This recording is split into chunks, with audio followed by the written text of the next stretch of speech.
bringing you authentic news and unbiased analysis of the nation and the world. नमस्कार। आज प्रज्वल रेवन्ना को गिरफ्तार कर लिया गया। 2 बार डर कर उसने टिकट कैंसिल किया, आखिर हिम्मत जुटा पाए, या यूँ कहें कि अब समझ गया कि बचने का कोई रास्ता नहीं है, अब बच नहीं सकता, आना ही पड़ेगा। तो देवगौड़ा ने कहा तुम वापस आ जाओ, और वह वापस आ गए।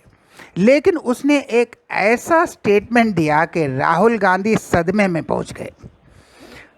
तो आज उनको गिरफ्तार किया गया। जर्मनी से वह जब बेंगलोर आए 1:15 यानी मध्य रात के कुछ देर बाद, मिडनाइट के थर्सडे फ्राइडे मिडनाइट, एकदम मध्य रात 12 बजे के 1 घंटे बाद वह 1 बजे के करीब 1:15 बजे आए, और वह 1 महीने के बाद 2 बार टिकट कैंसिल किया। हिम्मत नहीं जुटा पाए, आखिर उनको आना पड़ा क्योंकि कोई रास्ता नहीं है।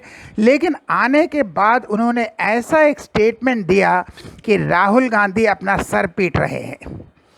वह कह रहे हैं कि मैं बहुत डिप्रेशन में था। खैर वो डिप्रेशन में हो ही सकते हैं, लेकिन उसके बाद उन्होंने कहा कि राहुल गांधी और कांग्रेस के लोग मेरे खिलाफ एक षड्यंत्र रच रहे हैं। यह राहुल गांधी और कांग्रेस का षड्यंत्र है मेरे खिलाफ। तो ये 33 वर्ष के युवक, 33 साल का बिगड़ा हुआ युवक जो हसन का एमपी है, वह आज गिरफ्तार हुआ। एसडी देवगौड़ा का पोता गिरफ्तार हुआ, और एक झटका लगा उसे जब उसका अग्रिम जमानत कैंसिल किया गया, रिजेक्ट किया गया। उसने अग्रिम जमानत की एक याचिका डाला था, वह अग्रिम जमानत का जो याचिका उसे रिजेक्ट कर दिया गया। अग्रिम जमानत नहीं मिलेगी।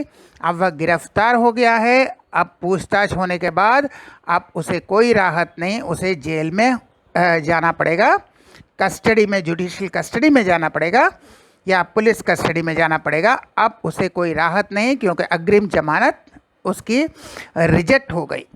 लेकिन सबसे इंटरेस्टिंग बात है कि अब राहुल गांधी को खींच रहे हैं। यह राहुल गांधी ने ही गड़बड़ किया है, राहुल गांधी का षड्यंत्र है, और इसीलिए मैं डिप्रेशन में था।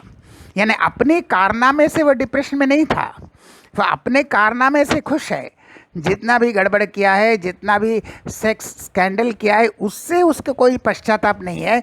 या राहुल गांधी के जो कॉन्स्पिरेसी षड्यंत्र है उससे वो परेशान है। राहुल गांधी का षड्यंत्र और कांग्रेस का षड्यंत्र उसे परेशान कर रहा है, यही स्टेटमेंट दिया है। तो ये 2 खबरें। पहला खबर, उसे गिरफ्तार किया गया, अग्रिम जमानत कैंसिल, और दूसरा खबर, उसने कहा है कि राहुल गांधी मेरे खिलाफ षड्यंत्र कर रहे हैं। तो ये था उनका, और वह कह रहे हैं कि भाई हम क्षमा मांगते हैं अपने परिवार से, पार्टी सपोर्ट से। अरे क्षमा मांग के क्या होगा? जो किया है उसका सज़ा मिलेगा, पनिशमेंट तो मिलेगा। अब क्षमा मांगने से पनिशमेंट कैंसिल होता है? जितना गड़बड़ कर दो और भाग जाओ, भगोड़े की तरह, कायर की तरह, डरपोक की तरह भाग जाओ और छुप जाओ, और जब समझो कि बचना असंभव है तब फिर वापस आ जाओ, और फिर क्षमा मांगने से क्या होता है? ये पागल किस्म के लोग होते हैं। क्षमा मांग लिया, क्षमा मांगने से क्या होता है? हम फिर मिलेंगे ऐसे और वीडियो के साथ, तब तक के लिए नमस्कार।